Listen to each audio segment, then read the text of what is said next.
পৈতৃক সম্পত্তি, ভাইপোর বাপের জমিদারি, এসব ক্রিমিনাল চলছে 10 বছর ধরে এখানটায়। কারা ঝেড়ে খেয়ে নিয়েছে ভাইপো।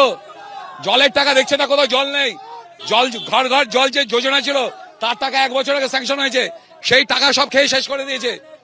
এখানে পঞ্চায়েত ভোট হয় না, এখানে পঞ্চায়েত ভোটটা করতে দেয় না। এই কারণে গত 10 বছর ধরে তৃণমূলের লোকেরা এখানে তৃণমূলকে ভোট দিতে পারেনি, পঞ্চায়েত ভোট হয় না বলে।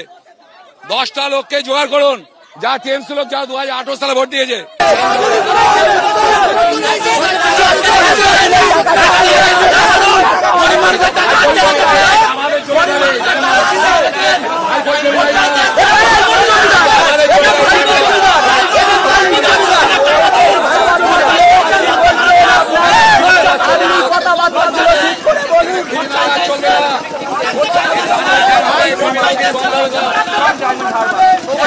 দশ বছর ধরে এখানে ভোট করতে দেবে না।